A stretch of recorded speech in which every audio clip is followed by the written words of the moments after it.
Hello, bonsai friends. This is Evan Pardue of Underhill Bonsai, and welcome to episode 39. Wait. What episode is this, Carmen? 25. 25? Mike, I have a feeling that we're on the wrong episode number right now. I have a feeling maybe this is the 40th. Is this the 40th one? No. You can bleep that out, Matt. No way. Like, on the previous episode, I was so ready for us to hit this landmark episode. We already hit 30 and I was not excited about it, but I made a huge deal about it. And that's because 40 is the new 30. It is. Oh man, I can't wait to turn 40 now. Just thinking about it. Anyway.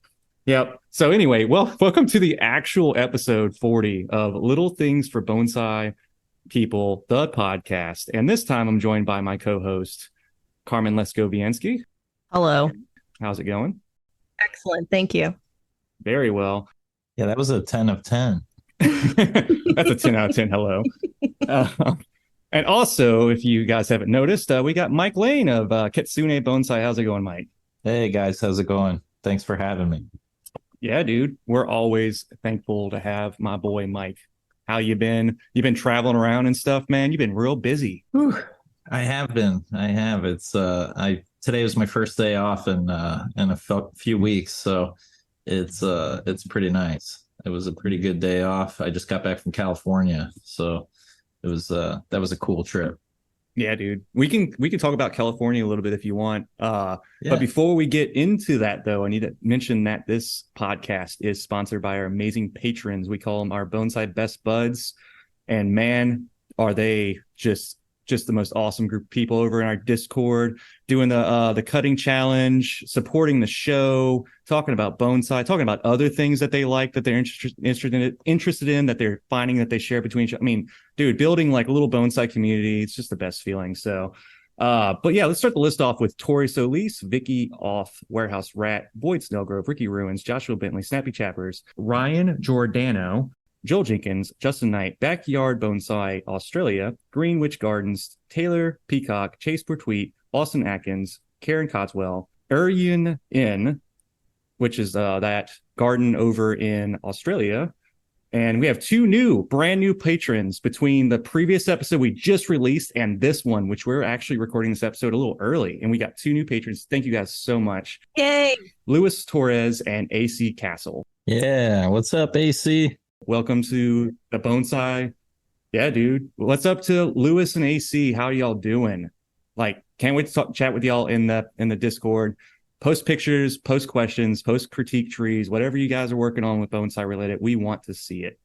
And also, shout out to our editor, Matt O'Donnell. O'Donnell, dude, you're a saint.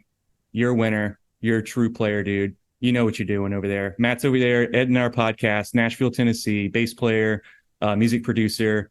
If you have a project you want to work on, podcast, or you have music, he can help you out. Go over to mattodonnell.com. That's ODONNELL.com. Matt O'Donnell. Got it right this time. Yay. Go over there, check him out. He's got contact for him if you want to do a project with him. Nailed it. Yeah. I actually laughed out loud in the studio when I was listening to his edits on the last podcast. I just started cackling. It was so great. Yeah, we need to bring Matt back on just to be part of this. More of that, please. Yeah, That's just get him just chatting in the background. Yeah. He knows how to bring the humor to the editing side of it. But yeah, this is going to be a continuation of our previous episode that I feel like Mike, you got kind of left out a little bit on. I feel like this is a good topic that I think you would get into. We're talking about forest plantings. Okay, good. So you just might like forest plantings just a little bit, huh? No, well, to the contrary. Oh, yes. You don't like forests? Forests are probably my least favorite of all bonsai forms. Why is that? This is going to be a debate episode. Because they're hard. Because they're hard. They're really, really hard. They're really, really hard to teach a forest class. So I have a horror story when I taught my very first forest class, and my very first and my very only forest class. and I will never teach a forest class again. Oh no. And yeah, Sorry I mean, to they're hear that, beautiful. bud. I love forests, and you know, I would love to own one if a good material, if I kind of saw a good material. And I'm really thinking of making like a redwood forest now. But like not with you using actual redwoods, but using cypress as like simulated redwoods. But with the redwood pretty aesthetic. good redwoods, yeah. Yeah, and so but no, forests to me, like I have serious PTSD from like doing forest classes, the one and only. And then, you know, usually just the difficulty that comes with balancing trees, especially like a lot of times you get students that bring trees that aren't necessarily the best trees to make forest planting out of, and then it's just really, really difficult, you know. You gotta maybe dash their hopes. Well, not even dash their hopes. You just work with it and you try your best, and it never quite comes out looking the right way. You know, like usually if all the trees are similar size, like big trees, that's a common thing, is where every tree is like the same thickness and they're really, really fat trees. And I don't know. I'm pretty particular. And so I don't mess with forests unless I really see that I have bulk material that of varying sizes that I can really make a cool composition with. Yeah. Y'all heard that. We broke Mike Lane on this episode. Wow. Yeah. That was easy. Yeah, no, I'll just tell you guys the story is I was when I was first starting teaching, and so we would teach these styles classes, and we would go over every you know weekend. We would do like one weekend we do Cascade class, and one weekend we do Windswept class, and it was my job to kind of learn the material and then teach the class. And so Eric had me make like three forests for the nursery before he was like, okay, you can teach the class. So I made three, like I made a hackberry, a rain tree forest, and something else. And they came out really good. They were cool forests. I was really happy with them. I was having a good time making forests. And then we had we decided to have forest class. And I had 8 students. And, you know, I started going around the room, and, you know, I checked on one student who I'd seen in class before numerous times. And I was like, okay, are you okay doing the rest of the work until I come back around? She was like, yes. And so anyway, I was gone for way too long. So, you know, if anybody who's waited tables knows the feeling when like tables are waiting for you to get there. And it was like that same kind of feeling where I could feel the eyes on me. And I knew I'd been gone for way too long. So I finally get back around. It's been over an hour and a half probably. Oh, no. And so she's got the whole thing almost done. You know, like the whole thing's put together. I'm like, wow, you know, you did all this on your own? And she's like, yeah. I'm like, okay, great. Let's start tying it in. And so I didn't really check her work or anything. And I go to start tying it in. And every time I tighten the wire, I see soil fall out the bottom. And I'm like, what's going on with that? And so I keep pulling the wire tighter and tighter, and more soil keeps falling out the bottom. And what had happened was I had been gone so long, she meshed the pot and put the tie-in wires in, but she had put the tie-in wires in like through the mesh in such a way that as you tighten the mesh, it pulled as you tighten the wire, it pulls the mesh out. And so we essentially, I'm already like super in the weeds, and then we had to like deconstruct this entire forest. And I had to just stuck some duct tape on the bottom and been like, you know what, we'll just deal with this once it's rooted. Yeah, we were gonna try to, but then, you know, I was inexperienced at the time. Yeah. And, you know, it was also, they were getting mad at me and stuff. They were like, well, you were gone so long. And so I was like, all right, well, here's the answer. No more forest classes. We're done. So shut it down. I didn't say that to them. I didn't say it to them. But in my head, I was like, this is it. We're never doing this again. And so we got through it, you know, whatever. Her forest, I'm sure, was fine. But, you know, I never saw that student again. And that's always stuck with me. That's always been something that's lingered. So, you know, hopefully I did a forest demo for Austin. You know, that was fine. And I'm fine kind of when there's one forest to compete with, but 8 forests going at one time. Oh, Lord. Or even when people bring them. Yeah, when people bring them to like bring your own tree workshops, it's like, oh, it's a tough day. Tough day at work. Forests are great for demos. I think that's like, maybe where we keep them unless you're doing like a one-on-one or small group. Right. A whole workshop full of forests has got to be so hard. And oh man, I think it was a lot.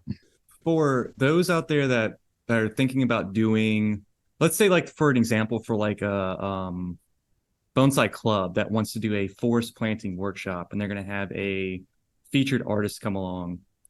I think one of the things, if there's anyone's listening out there that is in this position, to get the materials, to source the materials and make sure that they're all from a bulk stock, like Mike had had mentioned way earlier. And you could have a lot more success with that, because bring your own tree style forest plantings. Yeah, I can imagine, dude. That sounds like a nightmare. It can just be tough when you're balancing time, and you can't leave somebody who's never done a forest to do it on their own. There's very few things they can really do other than prep the trees, and even that, they're limited because they've never dealt with it. So usually they require a lot of time. So it's tough, but being part of it, being an instructor, is a lot of that is adapting to the situation and just getting through it, surviving the day. For sure. Yeah. So everybody listening who's gonna have people like us out, be nice. We're trying our best. No, I'm like foreseeing my future as doing some traveling and some instructing, and like, oh God, please be nice to me. No, they're nice. Everybody's really nice, but sometimes I have had some really difficult projects, but those are the ones that I've probably grown the most from, and like, oh, for sure. It's hardened me the most. So aside from the forest one, that has made me very scared of forests. Yeah. When Mike walks in and he sees a forest planting in the bonsai hall, you have like that thing where your face goes blank and you like hear like the war sounds in your in the background. I do. No, everything like slowly backs away. I just hear ringing in my ears. So yeah. Oh man, I'm sorry to bring up that deep memory. This episode's just about forest plantings, man. I'm so sorry. No, I don't. I actually really like forest plantings, and one of the things that I have after my trip to California is like a completely new understanding of like the physiology of trees, and seeing the redwoods was like probably the coolest thing that. Oh my God, right? The coolest trees I've ever seen. Yeah, that's right. You took a picture and you were out there. Like, what part of the forest was that? Muir Woods. So we went to Muir Woods, and how north did you go? It's just north of San Francisco. Oh, okay. So right where you start getting into like heavy redwood area, and so we went to Muir Woods, and one of the things I noticed that's different than what I always teach, and what made me want to make a forest too, and rethink a lot of things, is the redwoods don't have. We're always taught that your first branch should be your biggest branch, right? Yeah. Well, that's only for certain trees, because the redwoods always, every single branch on them is an immature branch 9 out of 10 times, no matter how old they are. Everything's worked up to the top. And so what happens is the low branches are always being shaded out. So the low branches are always like basically dying off and becoming gin. And so you have this like big, tall tree with tons of like little stubby gin going up to where you finally get to immature branching. And it made me rethink like what is an appropriate bonsai design, and it also made me want to rethink about making a forest. I want to remake Muir Woods. That's really what I want to remake. Cool. That was it felt so much like going to.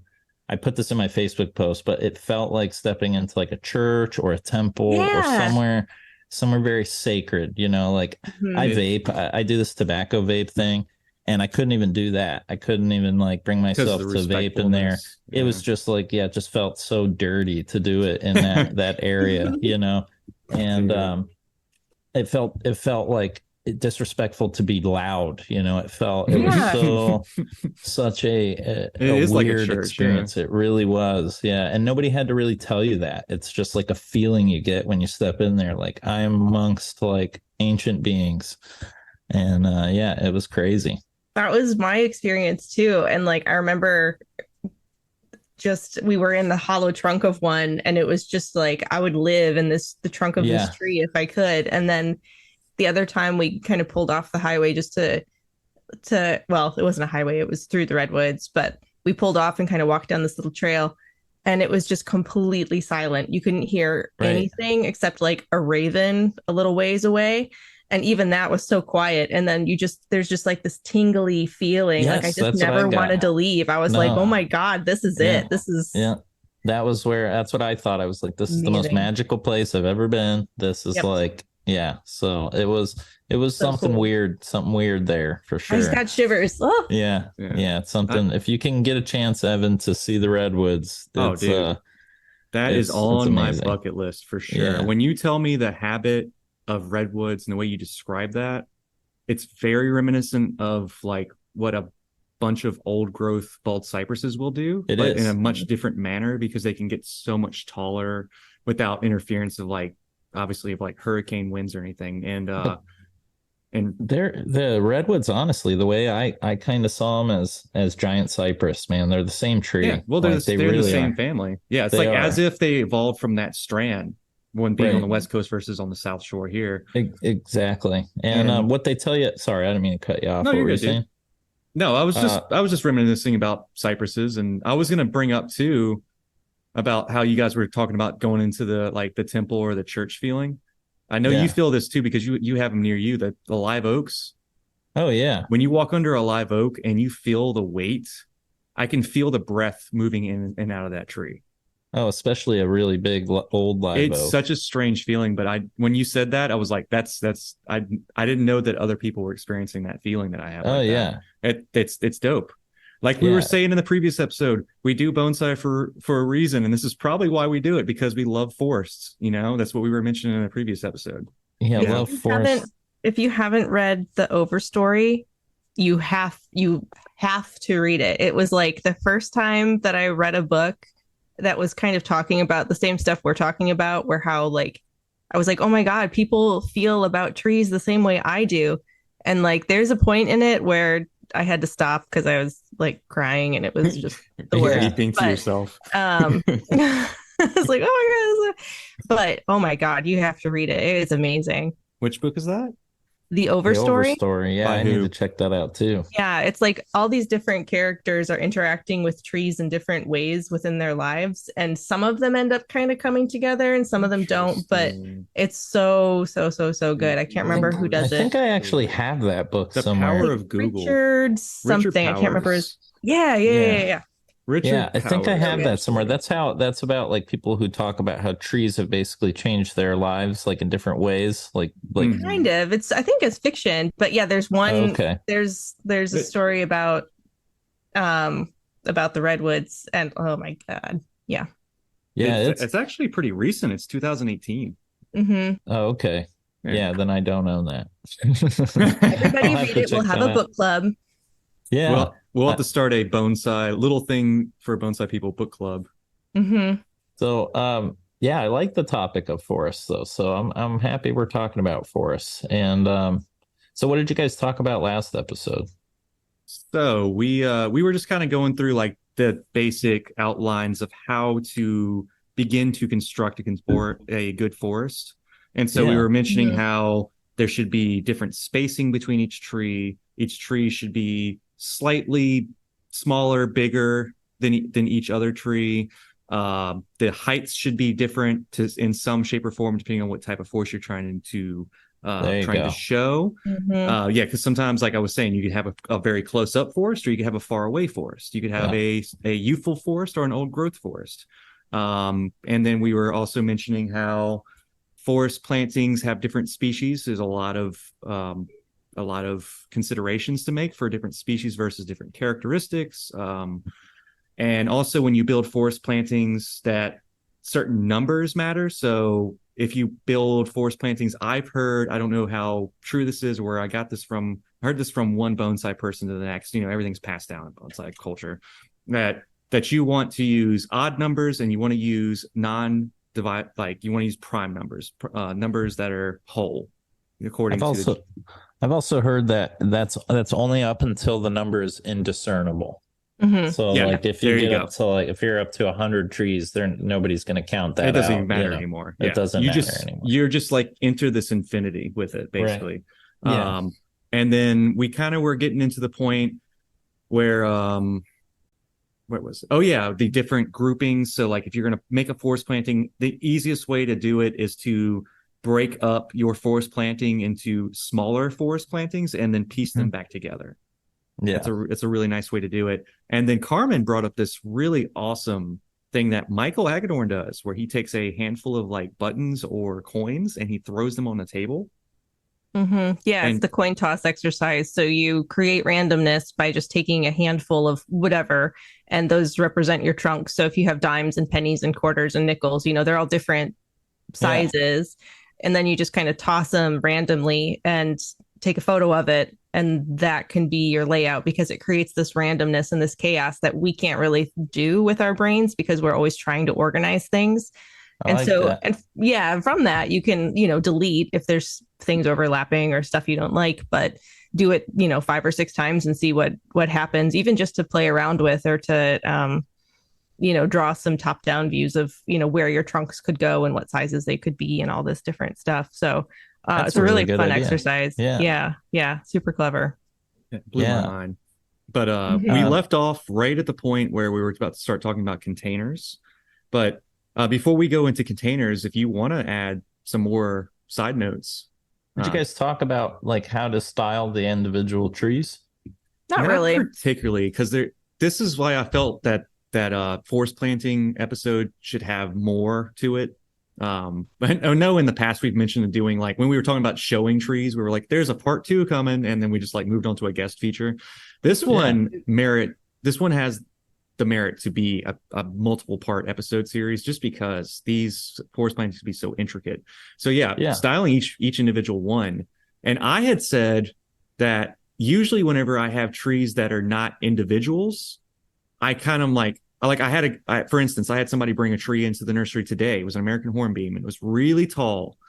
And it had inverse taper in one spot. It had muscling. I mean, the American hornbeam has this beautiful muscling in it that sometimes causes inverse taper at certain angles.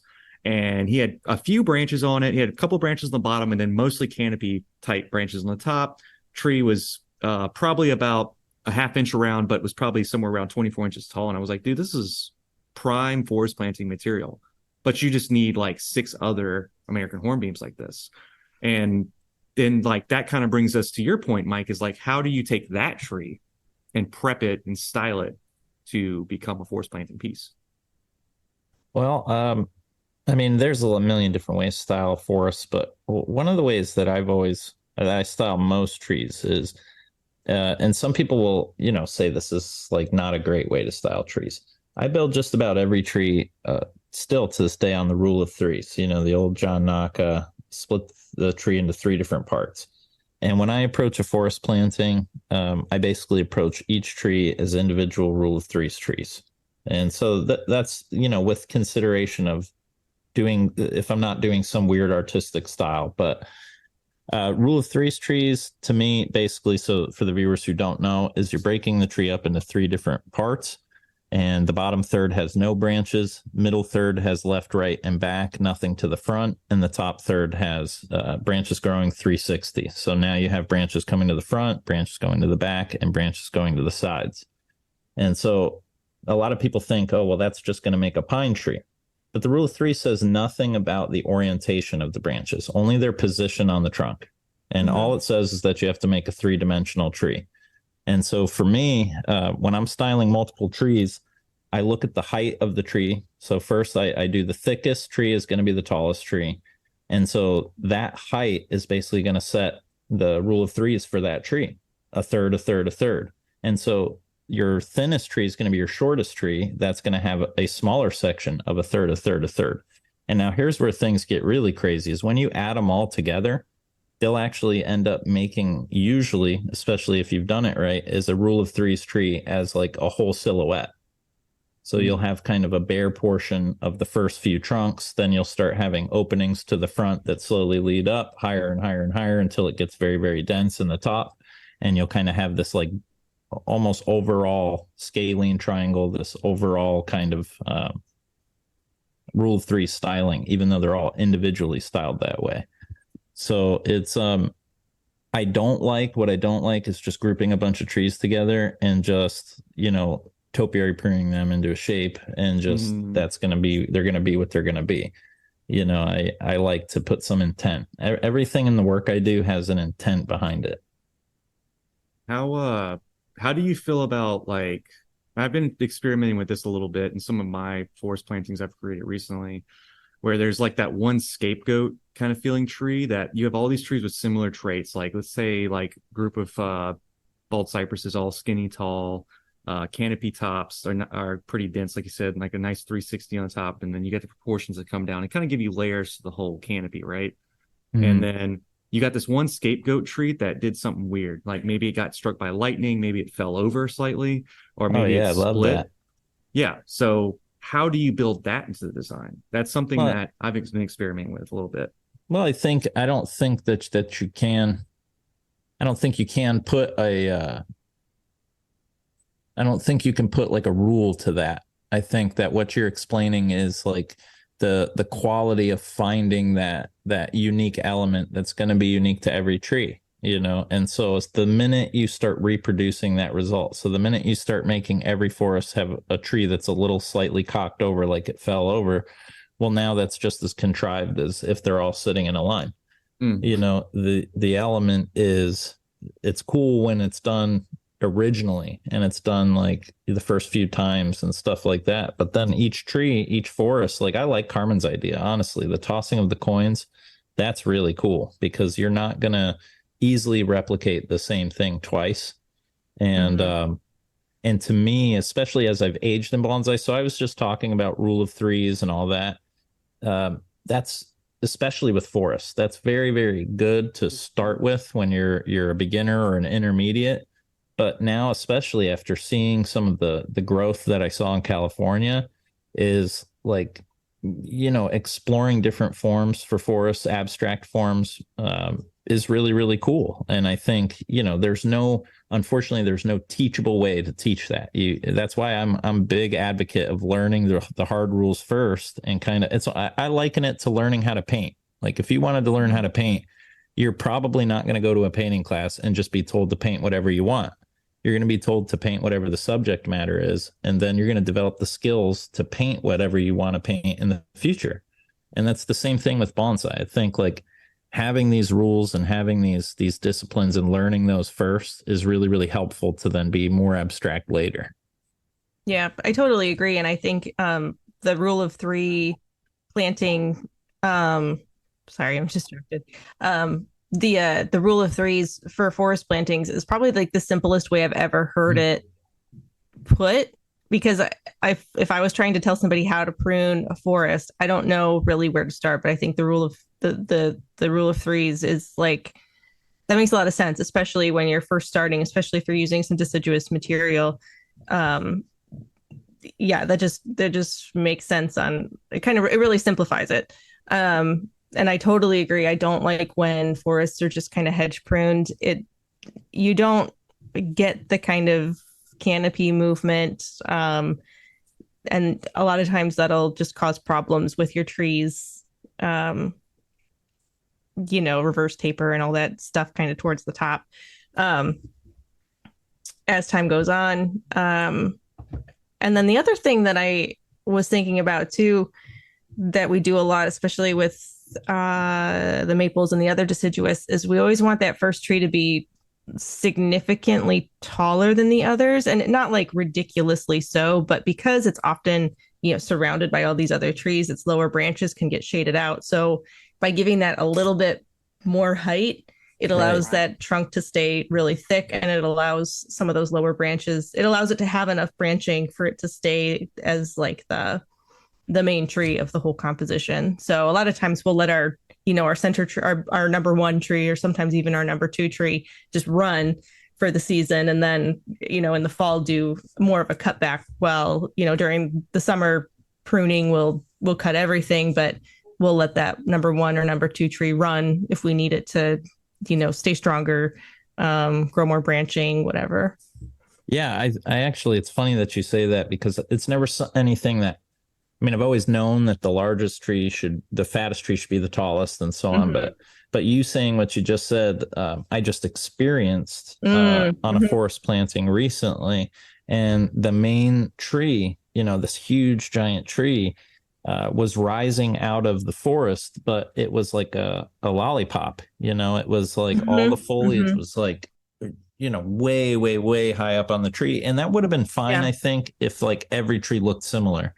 but every other tree around it had like full low branches and different shapes that it didn't match. You know, it was like this powerful one tree with all the branches to the top, and it just looked a little awkward. So I was wondering how that had happened, and I didn't really even correlate that all that extra growth around it, you know, those low branches being tucked away in there got shaded out. So that's pretty cool. Yeah, I found that really helpful, especially when, you know, your main tree is the other trees are starting to catch up in girth, and it's like, wait a second, how do I keep this tree from disappearing into the crowd? And a lot of times too, I found, because the root masses, it's kind of centered, and so the other root masses maybe have more space and it gets a little bit choked out. Sometimes it just needs a little bit more top growth to keep it going. That's cool. Yeah, I want to study more forests. I want to go, like, one of the things I really liked, one of my favorite artists, Min Lo, he writes always, when you read his book or when you read his articles, he always talks about when he travels and he's invited to travel, he takes lots of pictures and studies these pictures of the trees. And he's created many one-of-a-kind bonsai that, you know, will never really be replicated again, you know, unless people are going to try to mimic that and turn into a style. And he bases these off of structures that he's seen in the wild, which I think is really like the highest form of bonsai, is you get to the point where there isn't really a form, you know, you are making one-of-a-kind trees.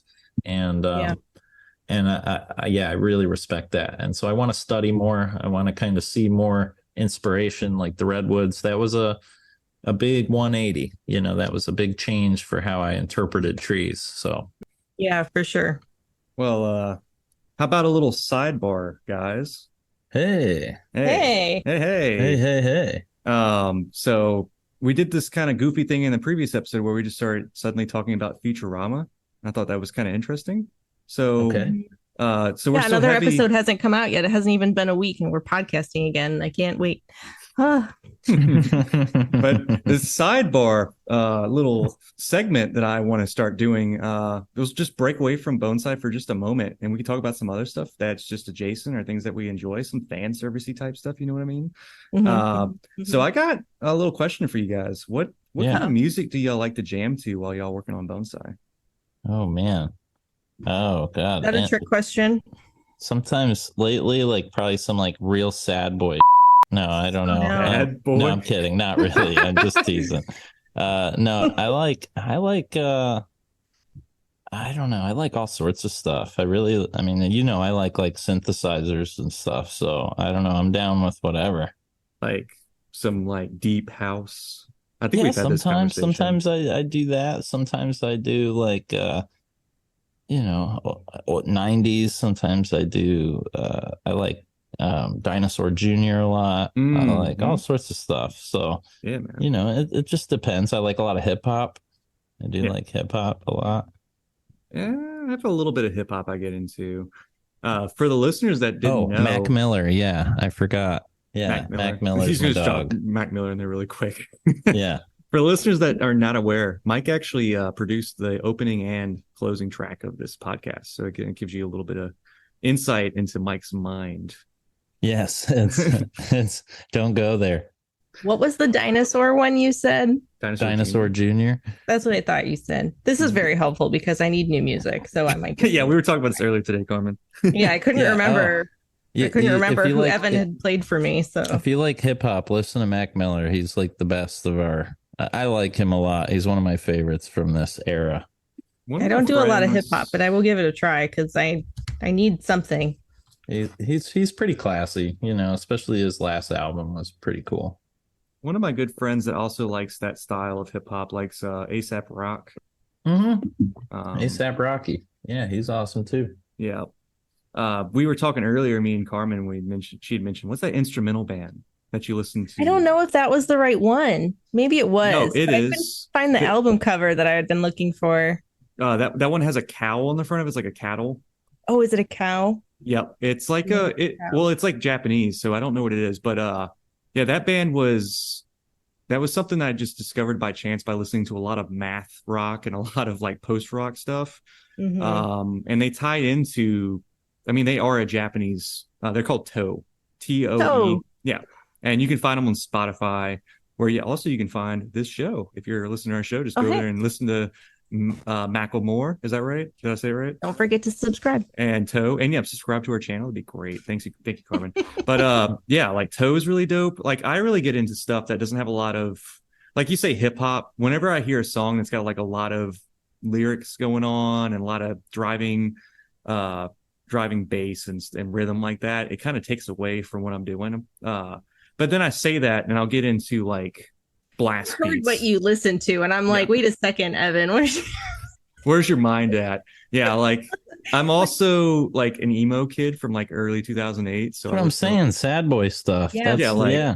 Like blast beats. Like I'm talking like some new stuff like like Avril Lavigne. Oh yeah, dude, she's got so many blasty beats in there, so many bass drops, makes the windows shake. No, stuff like pretty straightforward. Like he's just a skater boy.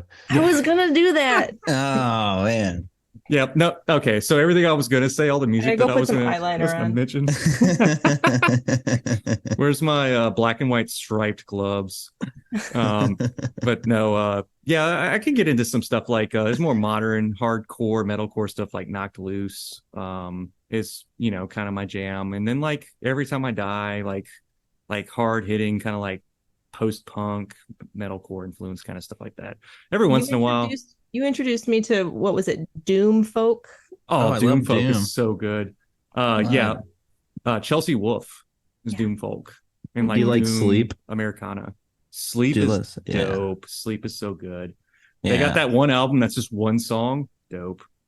Also, there's a band called Dope. Don't listen to them. They're terrible. But you should listen to Clowncore. Oh, dude, Carmen, no, don't listen to Clowncore, Carmen. No. Is that the Glitch? Like it's actually two really, really great musicians that actually listen to Clowncore. I've listened to a lot of the stuff. They are dope. It's really good. Yeah, okay. But Carmen, I don't know, maybe no. I don't know. Evan has heard what I listen to, so I don't know. Do you like it, Evan? Well, whenever I was like asking her when I was up at the garden with her, and I was like, what do you want to put on? She's like, you like Lindsey Sterling? And I was like, I love Lindsey Sterling. Lindsey Sterling's great. Yeah. But that kind of tells you like the vibes. And I was like, I'm about to put on some heavy stuff. There's going to be some harsh vocals. My favorite is when Michael's like, oh, what are we listening to now? And I'm like, Taylor Swift. He's like, I like it. And I'm like, I was over there working on a tree, and I put on Deftones and like some of their like heavier, darker stuff. And Michael, it was a lot. Michael walks in and he's like, this is really visceral stuff, man. I was like, that's funny. I was like, that's not here. Little known fact, and he would maybe kill me if he knew I was saying this, but our first few road trips together with Eric, we listened to a lot of Lady Gaga and stuff like that. I mean, Eric Weigert loves Lady Gaga. There you go. Well, I don't know anymore. I don't know if he'd admit it, but back then, we listened to a lot of pop stuff. It's a deep cut. I like that. You gotta throw some of it in there. I mean, and that's not all I listen to. I listen to other things. I don't know how to describe it. We're not picking on you. I'm just kind of like borderline hipster over here with it. So don't worry about it. Proud of Taylor Swift. She's doing a great job. Anyway, I also like the Decemberists. They're my favorite band overall. There you go. There's your hipster band. Yeah. There's your flannel band. Yeah. But no, yeah, music's great. I always hope I'll run into them at the Portland airport. Maybe someday. Yeah, they're like literally there, and it's where they travel out of all the time. Yeah. Yep. That's cool. I've never met like a really popular band member of a band. Nor I've met a few bands, but they were always like either locals or they were just like some band that I liked on Spotify that had a couple thousand hits. And I'm like, dude, and they're like, yeah. And I'm like, oh wait, I'm not cool enough to hang out with you.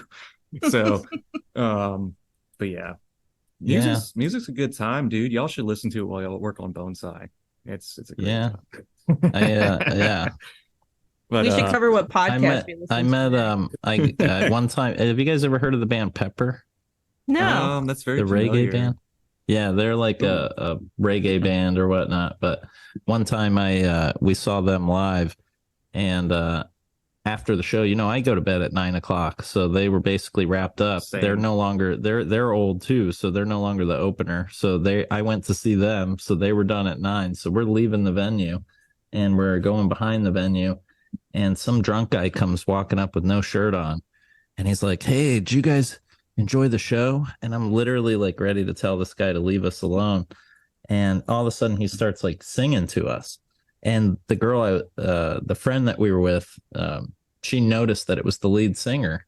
And she's like, "Oh, hey, you didn't sing my favorite song." And yeah, so the guy that I thought was some bum with no shirt on was actually the lead singer of the band coming up to us. Yeah. Yeah. Think before you react. Well, you never know. I don't know. He seemed very homelessy. And, yeah. Like one of my favorite stories, just very similar like that. We were down in New Orleans. We went to a small little bar venue. And we're into this band. Me and my wife like yacht a lot. That's like kind of like dance, pop, kind of rock style. And we were there, and we had actually brought my brother-in-law along. We walk up to the merch booth, and my wife's like, "That's her. That's the lead singer of Yacht." And I was like, "Oh, no way. That's cool, man." And my brother-in-law walks straight up, and he goes, "Hey, how's it going? You selling some merch?" And she's like, yeah, how's it going? You having a good time? He's like, you like work for the band or something? Like, that's just like those genuine like like moments, Yeah, I was like palm face, like that. But yeah, just you never know who you're going to talk to, like, so it's pretty fun. But yeah, let's get back into it. Y'all ready to talk some more? I want to know what our listeners listen to. So on the Discord, let us know, or on Instagram or wherever. Just let us know what you're listening to, because we always need new music recommendations. We need to podcast recommendations on Spotify. We need to make like a Little Things for Boneside People podcast playlist, and then we can just jam it. It's gonna be so chaotic. It's gonna be all over. Oh yeah, it's gonna be a disaster. I think it sounds fun though. But yeah, so let's talk about containers. We have some listener questions that are kind of like ready for like towards when we start wrapping, but it's something I thought that we missed out on that was pretty key to forest plantings for bonsai forests was like, what do you choose container wise? What's appropriate, and what can you get away with forest plantings? I've seen some pretty crazy stuff out there, but what's typical? Well,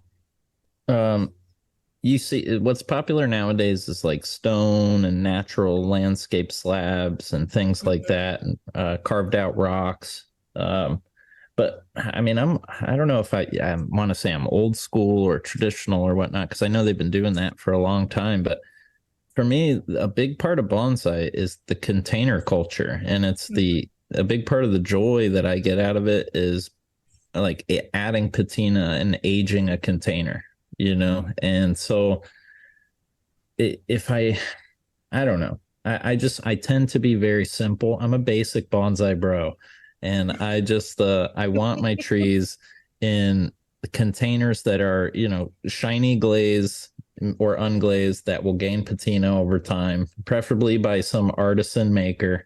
And I'm just weird like that. I just like that they go hand in hand like that, and that they age together. And I do see the beauty. And if I had a sweet like carved out stone, I'd probably use it.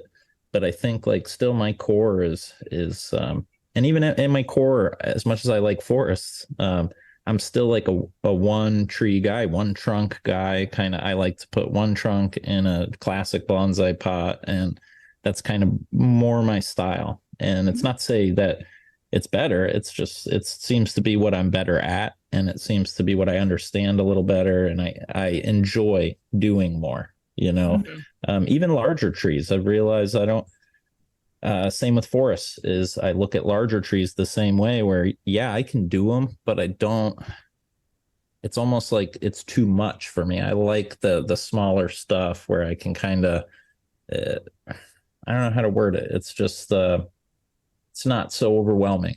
It's like, take smaller bites. Right. You don't want to spend 40 hours pruning one tree. Right. Yeah. Yeah. I mean, that's it. Is I like to, especially nowadays with traveling so much, is I've gotten rid of all my big trees. I've gotten rid of every single one because I can't. There's no point in having them when I can't, put the work I need to into them. So yeah, totally. Yeah, personal preference. That's fair. Yeah. I think with forest containers, kind of the guidelines overall are like long, low, and shallow. So whether you're using a slab or a container or whatever, usually it's a pretty minimal, soil mass in comparison to the tree. Where that differs, though, I'm thinking of Michael Hagedorn's big hemlock foresty clump thing. I don't know if you would classify it. We talked about this tree a little bit last time, Evan. I don't know if it would be classified as a clump or a forest technically, but it doesn't have a pot. It's on a slab, and it's one of those mounded, mossy land mass things. So and that works, but usually you don't see that much, soil with a forest. So I think it's just based on the size and the balance, to balance out the weight of the trees up top. But yeah, generally speaking, it's long, low, shallow, glazed or unglazed, depending on your species. Yeah. Yeah. You brought up a great point though, Carmen, and I wondered if we've even touched on this in the last episode or this episode, is I don't know if you'd call it the altitude or the height that the trunks sit in the pot, based on like first tree, second tree, third tree. And they're not flat in the pot. Right. The first tree, if you think physiologically, the first tree's roots would be pushing up and would push that up the highest. And so it would be mounded higher than the other trees. Yeah. And so usually you kind of like mound soil accordingly based on the size of the trunk and root mass. And so that's something that also forests, I remember they were sold to me as that would be your magnum opus, that would be, if you were doing a forest, that would test all of the skills you've learned up until that point. And I do think that's very true, because you are playing with multiple body languages of the tree. So you have to deal with attitude, altitude, pitch, harmony. I mean, then there's other elements like stones, ferns, mosses, multiple species. Like if you want to mix in a small maple or some other small tree, there's just so many nuances to forest plantings that it really is arguably, in my opinion, probably the most difficult. Especially in my practical knowledge, it's the most difficult. So definitely will exercise the most technical skill. That's a lot to take in, especially considering the usual content of this show, talking about like beginner type stuff and how to get into this and kind of different approaches to it. Like forest plantings are definitely not something that you just jump onto. Is what we're kind of collecting here from the three different experiences that we're having. And everybody should go. It's not to say that you can't like wing it and get through it. I mean, it was when we first did bonsai, forest was one of the styles. Like Eric used to be, he'd have a beginner class, an intermediate course of a series of classes, and then an advanced class. And to kind of get through the intermediate classes, you'd have to take a forest class, and you'd have to pass the forest class, be able to make a forest. And, most people can get through it and can do it. It's not that it's so unapproachably hard that people won't be able to kind of get through and make a forest in their beginning years. It's to do it well and get it right and hone in and remember to do all the little things that you need to remember to do and get it perfect. Little things. It's the little things. It's all the little things. So in forest, in bonsai, Eric always taught me this too, is that the little details matter. And especially in forest, there's so many little things, little details that it takes a long time to remember them all and execute them during the act of making the tree. So especially when you're under pressure, I mean, when you're doing it in a demo and you got to remember all the steps that you need to do a forest, yeah, it can be trying, but it's not to say that you won't get all the trees in the pot. It's not to say that you won't get them in some semblance of a forest. It's not to say that they won't grow healthy. It's just those nuances and getting it to where you would be like, okay, I'm confident to now, do these time and time again. That will take a while. It's a tough thing. It's not definitely once you do your first one, you'll be like, all right, I'm going to take a little break on forest for a while. Yeah, because the struggling, we didn't even mention the tie down methods and all the other stuff that you have to do, all the, if you're working with a stone slab, all the drilling, all the holes that you might have to drill, all the epoxied wires you can put. You're really talking me out of this. Yeah, what about making a grid?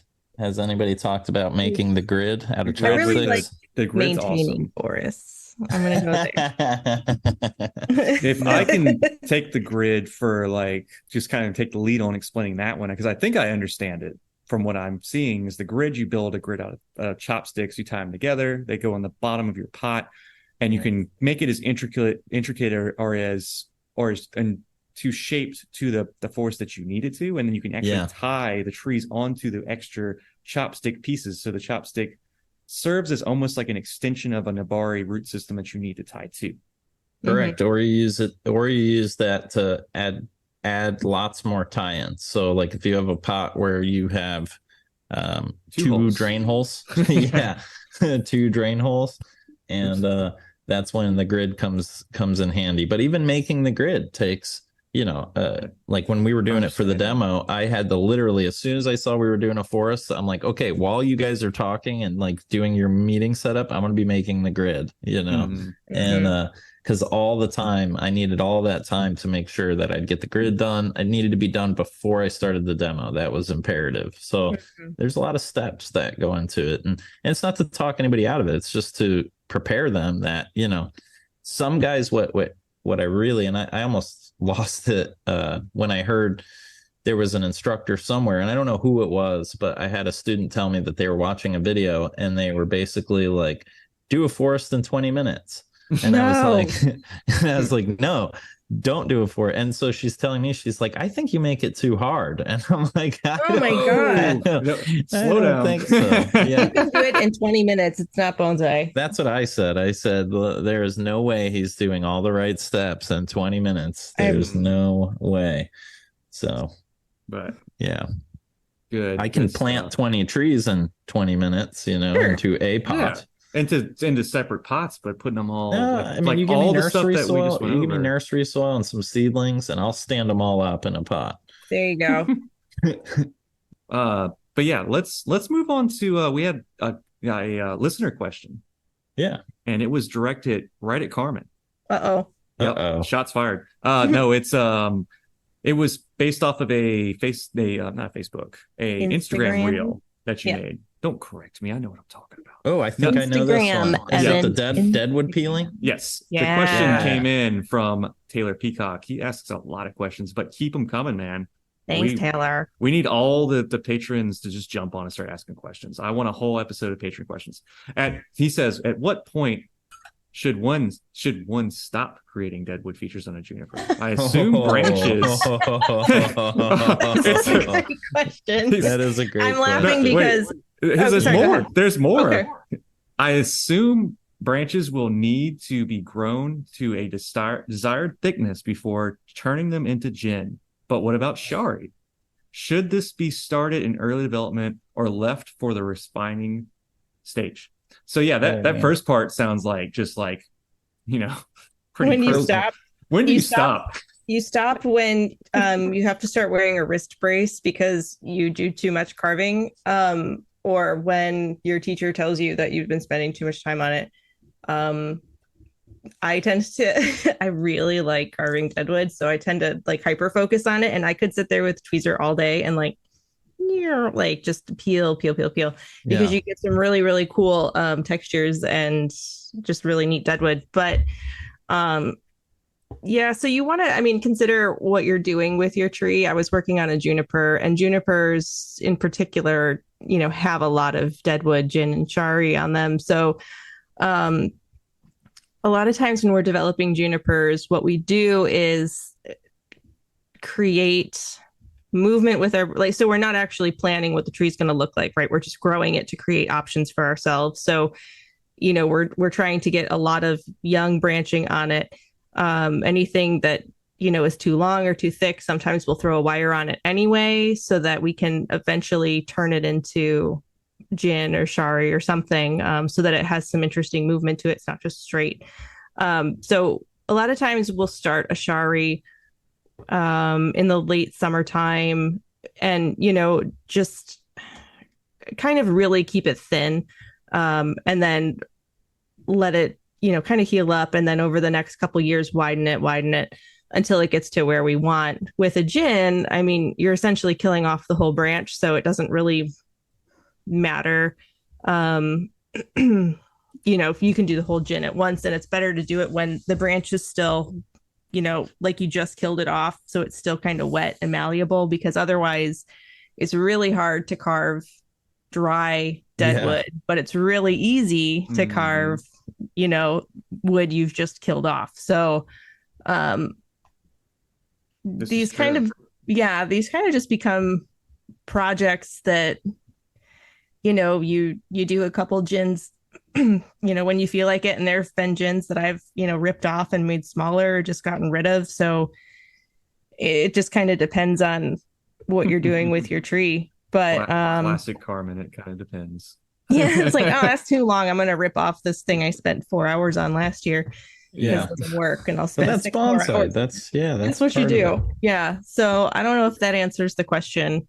And when do you stop? I guess I'll just say, like, figure out how much dead wood you want, and I don't know that you can overdo it, because it's juniper. And you can overdo it. I'll say that. Yeah. But like, you can have kind of a lot of deadwood on a juniper. Yeah, no, I didn't mean overdo it as far as the amount of deadwood. I have overdone it by like overshooting how much to carve. And like, where I started with a big, nice piece of deadwood, and as I keep going, I'm like, that looks pretty good, but just a little more. Yeah. And then I keep going, and I'm like, okay, well, now I messed up that line, so let me just go a little more. And then whittling it down. Up with and you end up with like a third of the deadwood that you had, and you're like, uh-oh. Yeah. And so there is like a point where you do have to kind of, and not you, I'm not saying you. Well, no, I know, it's the general you. In general, there's a point, like, I think, where you do have to like be happy with it, because I've done so many times. I will say, especially anytime I've ever taken a power tool to a tree, and this is my own personal preference, I've regretted it. And so you can't put that wood back.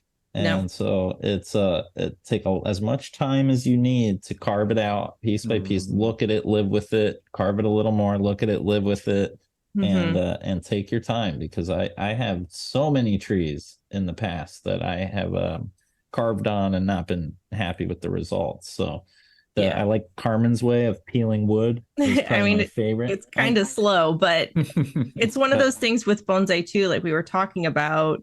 Learn the technique before you take your liberties with it. So we do a lot of hand carving, right? With hand tools, and I think that gives you a real feel for the wood and what it's supposed to look like and how it reacts to different pressures. So that at some point, I'm sitting there thinking, oh God, this would be so much easier with a Dremel. And like use that to a point, but then go back in and remove those tool marks by hand. So like, I definitely recommend at least trying it by hand, because it's so fun. And the other thing I'd add on that, I always believe in with the shari is, I've done it numerous ways. Like, I've started them really, really young, and I've also started them as like long strips. And I think what I've really honed in on, and what I think works the best, is opening up small windows early on the tree, like maybe once it gets to like pinky size thickness, and let those close. And I talk with Seth a lot about this, and you let them close, and what that does is lays a new layer of wood down. And so one of the critiques of creating shari on young trees is that the wood's not going to last like it does on old trees. You have a young tree with loose deadwood. And so to simulate old deadwood, you're basically allowing that shari to close numerous times and reopen. And each time you do, there's a new layer of grain that's been laid down. And so you're opening it up ever wider, ever wider, ever wider. And so each time it's healing, and you'll start getting that wide ribbon like cross section, but at the same time your deadwood's not so bland and flat. You know, you have a lot of layering in it, and you also have a lot of density to it. So so I believe in starting the Shari early with small windows and trying to heal it as many times as you can and reopening it as many times as you can while you're growing the tree. It will limit future bends down the road. Like, you won't be able to hard compress it once you put Shari into it. But I think like the Mezusui and like that thin ribbon like build outs a lot of times will offset that. So yeah, just my experiences growing some of the deadwood stuff.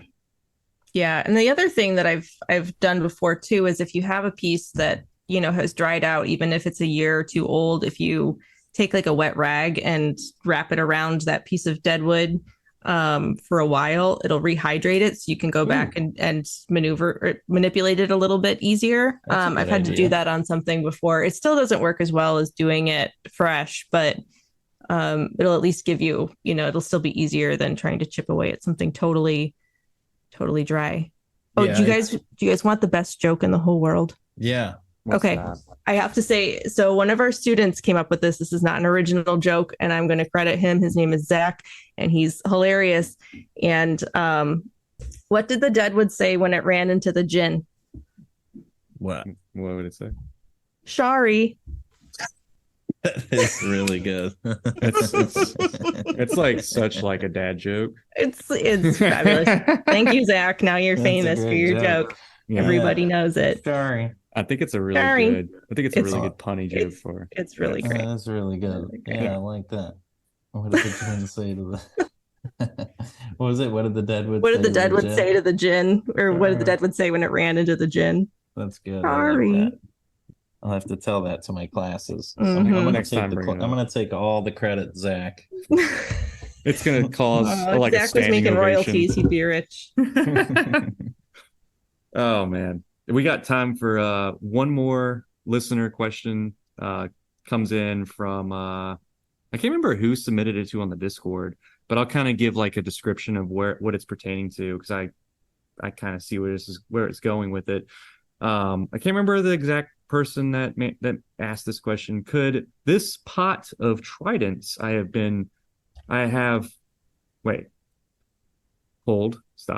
could this pot of tridents have some good stock to be a forest? And they added it at me and Carmen on the Discord. They've just started growing out, and I tossed them together randomly, which we talked about in the previous episode. I'm planning to repot them in the next month or two. Obviously, I would change the arrangement, but as you said in this week's episode, which would be the previous one, there's a bunch of different heights and thicknesses, so I'm thinking these could work well as a forest planting. And then he has a bonus question. What kind of pot would you recommend developing a forest in? This was the question I was really actually trying to key in on here. Rectangle, nursery pot, straight into a bonsai pot, question mark? I don't know. I tend to like the deeper like rectangle or training pot first. How about an Anderson flat? Yeah, Anderson flat would be great. What is an Anderson flat? It's like a square or rectangular pond basket that's like 4 inches tall, essentially. So it's got solid sides, but it's got like that mesh kind of bottom. Sure. So it keeps it low, but it's still deeper than a bonsai pot. But it kind of keeps your roots, in check. Yeah, it lets your roots kind of like give the opportunity to set them on the ground, and if they want to grow through the bottom slightly, then it gives them that room to grow. And I like it better than a pot, like a true like colander. It's more the pond basket where the sides are not open. So like you said, keeping the roots in check will keep them compact, but you do want the ability to let your roots run to a certain extent. I see the forest planting a couple of different ways when it comes to what container do we do a seedling grow out into a forest planting technique. And the mesh, like planting them closer to the mesh, and then making sure that after some time, after they grow through the mesh into the ground, they will naturally swell above the mesh if you can catch it in time, if they're not buried too deeply up where they have roots that are higher up on the trunk. And you might be able take advantage of that to start to get Nabari and fusion. And if trees are close enough to each other, they might fuse together and give you some really interesting stuff. So yeah, like the bigger the better, honestly, because you want those roots to run wide and long. Or make a Shohin forest, just like group them all together, make a clone. Yeah. You can the way it's if grouped, the trunks are good enough. The way it's grouped in the photo, I mean, you could just keep it in that pot and, make the initial cuts of, the one that's thickest, keep it tallest, and then, vary your height based on the width of the trunks, and then just kind of grow it where it is, at least for another year or so. You don't have to repot it, and you don't even necessarily have to take it apart, but you could. I mean, it's all really clumped together, so it might end up fusing together more, becoming a big mass rather than. To give context to the listeners that don't know the image exactly, it's just a square container full of young tridents that have just kind of struck, and they're all random in different heights and different lengths. And there's I can't remember exactly how many are in there, but it doesn't really matter when we're developing the forest planting, because we could always add or subtract later on. Side note on that, we were talking about growing out. I had some Acer rubrum that I put into the top of a beehive box one time, and it was flat and rectangle shape. It was like perfect shape for like a forest planting container kind of shape. And I put them in there and I just let them go. I didn't do anything. The bees came back and they were pissed. And the bees were like, "What the hell, man? It's the top of my house." No, the trees just kind of like did their thing, and they, like, maybe a tree or two died, but then they all started kind of like just fusing together by themselves, because they're all like they're all the same species. So they will do this community thing. And what happened there was actually really interesting, because I didn't really have to do a lot of selection. It was kind of like survival of the fittest a little bit. And then I took that out of the container, because the container was probably about it was like an inch deep, just about like the top of a beehive. And then I transferred that over to like a slab, and it planted up beautifully. And I did some pruning here and there, but because they had grown together for about 2 or 3 years, and they were forced to grow compact and tight to each other, they actually slowed each other down in competition for water and nutrients, and they all like reduced each other in leaf size and internode length naturally. It was a pretty cool turnout. So that's one way you could do it. But then also I would say too is like, think about like if you're building a tree, you need to grow out your first branch to get some girth in there, and say you're building out your forest planting, you're like, this is my number one tree, let that guy rip, let him get really, get taller and get some size to it, and then cut it. But I always think that the best approach to making a forest planting is just have individual pieces that are always on the ready to create the forest planting. But there's all kinds of different ways, as we've discussed over this 2-episode topic. So yeah, I will say you made a good point about them fusing together. At this point, I can't tell if they've started to fuse or not. So that might be something when you're taking them apart to just be aware of, try to keep as much root as you can. And if they're fused, just be aware that you may end up losing one or two if they've fused kind of funny, and you have to make a cut that might not be ideal. So I am thinking for our bonsai word of the week, just so we can come to a close here and kind of talk about our weekly word that I challenge all of our listeners to try to use in a sentence amongst their friends that don't do bonsai. Word.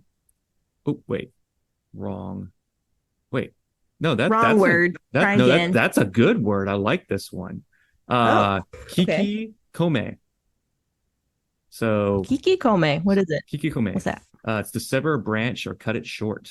It's one of the ways to shape a tree. It also can be called Sinte. Kirikome. Kirikome, not Kikikome. Kirikome.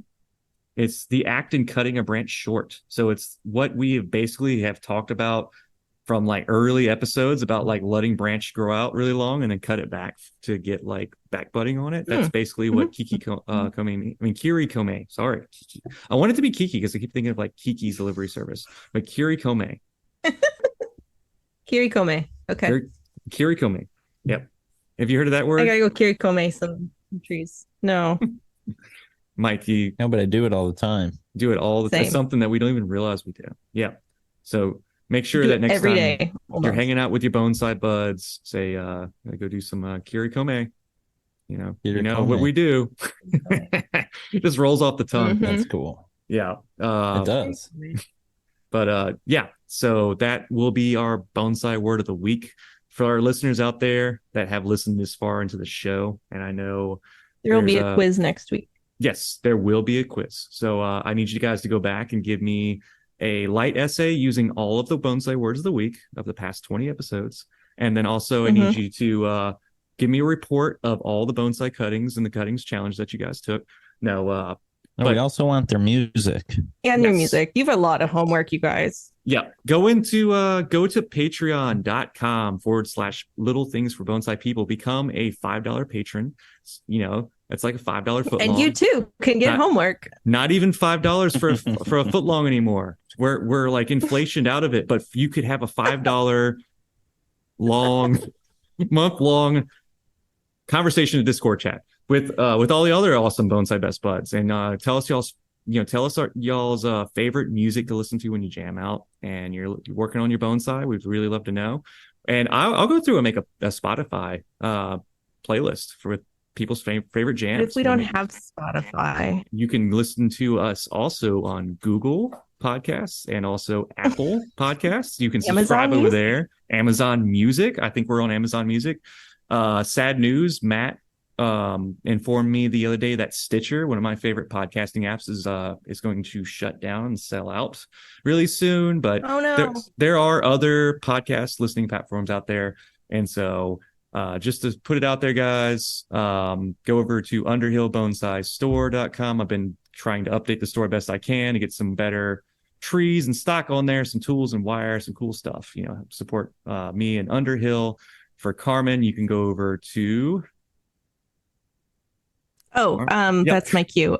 You can check out sorry the Purple Pot Society, which is our National National Women's Bonsai group, over at thepurplepotsociety.org, or you can check out my personal Instagram at Becoming Bonsai, also on the Facebook and the TikTok. Yep. You have TikTok? Yeah. No Nice. way. It's not very good, but I'm so old now. I can't even get a TikTok right. I could do a reel, but I haven't made a reel in a long time.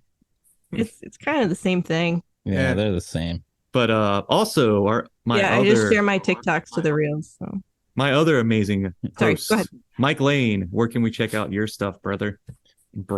Oh, you could go to www.kitsunebonsai.com. Check out our upcoming classes.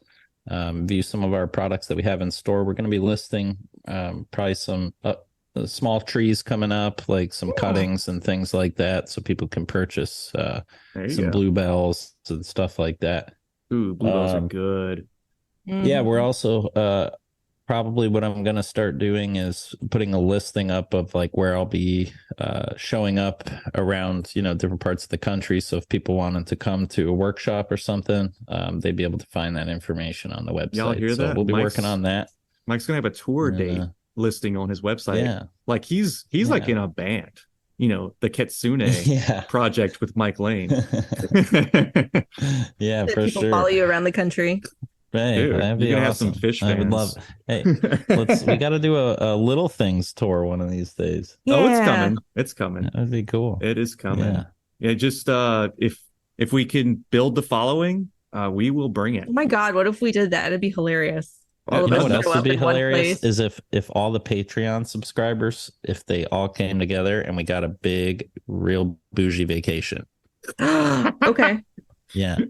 That's what I'm thinking. So we might have to increase your subscription rate, guys, for a little while, up to like $10. $10? No, I'm just kidding. I'm kidding. We'll throw a pizza kidding. party somewhere. We don't need vacations.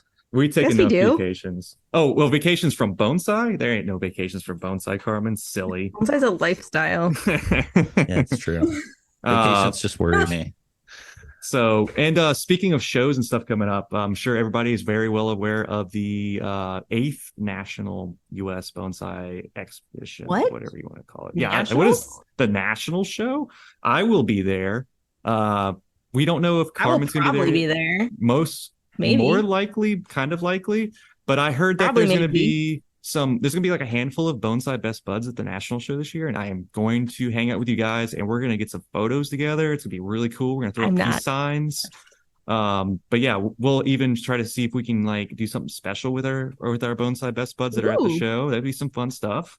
That'd be really cool. Yep. And then there's a couple of other things, but we were talking about earlier before we started recording. There's also a show coming up that I will also be at. It's going to be 2024, May 3rd, 4th, and 5th. It's called Bonsai Central. This convention over in St. Louis, Missouri. It's going to feature Andrew Robson, Bjorn Bjornholm, Mary Heidick. I'm sure I didn't get that one. She has a really awesome name, but I can't pronounce. Mario Stemberger, Tyler Sherrod, and Young Cho. Sherrod, sorry. God, man, this English and other I don't even know. English language and other people's names are just made for me. But yes, that's an awesome lineup. It really is. That's a great lineup. It's going to bring it to the best. They know what they're doing. Yeah. Their slogan on here: "Bringing the best to the Midwest."